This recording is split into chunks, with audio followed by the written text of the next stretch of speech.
Hi, I'm Tim. Welcome to our channel and thanks for logging on. If you enjoy these videos, do me a favor and subscribe to our YouTube channel right here at Watchbox Reviews.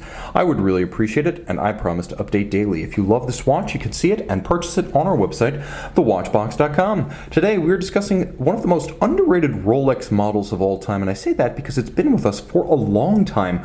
Over the decades, the Rolex Oyster Perpetual Date 34mm has rarely gotten the same attention as the 36mm Datejust, but in many ways this is the more versatile watch. This is reference 115-200 in stainless steel, 34mm on my 16cm circumference wrist. Because the cushion profile of the Rolex Oyster case, it does look like a bigger watch. It actually looks like it's about a 36. It's not a thick watch at 11.5mm with that domed bezel. It'll easily slide underneath the cuff, and of course ways to measure the watch too.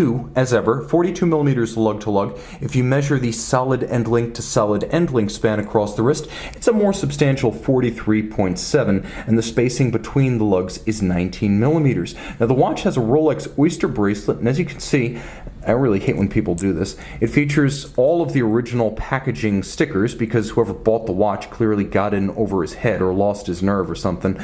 Or maybe, I don't know, gift from his wife and they broke up. But the bottom line is that you're going to be the first one to peel the stickers, so lucky you. Unlucky first owner. Internally, the clasp is nicely made, finished with high polish, not the blasted finish you see in the basic Rolex clasps. You'll also see that it's got a little beak and hook system, so it's not actually a friction fit system. That beak and that hook must be disengaged by a vertical trigger system, so it's more secure than you might expect. Now, you do get the Rolex Ez Link on the Oyster Perpetual Date. This is not an entry-level Rolex watch, it's just a smaller Rolex watch. It's the equivalent of adding or removing one sizable link. It's 5mm, and you can see that there are 3 divots drilled inside the clasp to allow you to fine-tune using a strap tool to change the anchoring point of the bracelet internally. So you can remove a link, you can use Ez Link, and you can use the 3 divots to size the watch. The case band is lovely.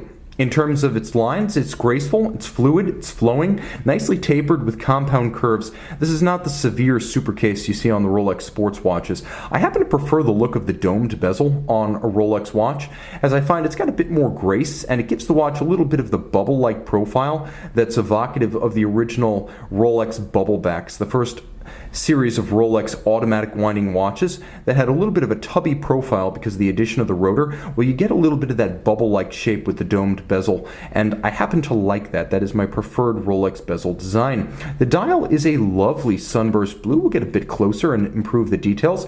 As you can see, the dial itself is a sunburst, highly reactive in the light, so sunbursts explode when they're a metallic quality like this one.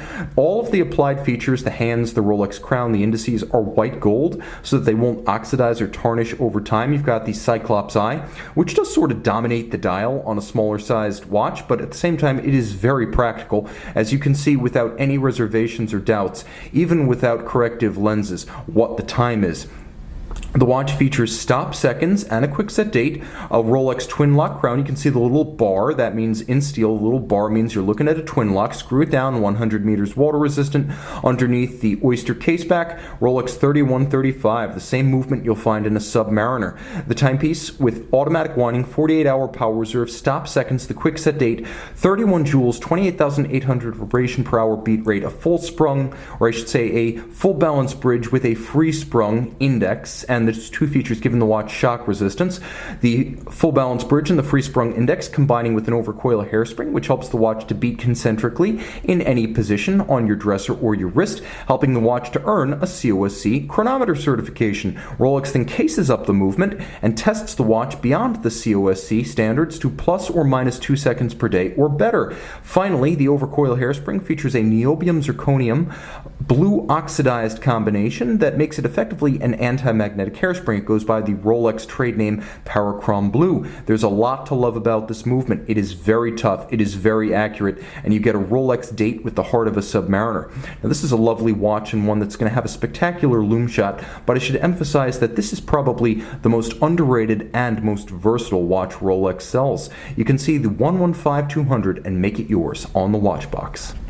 Rolex Oyster Perpetual Date 34 by night.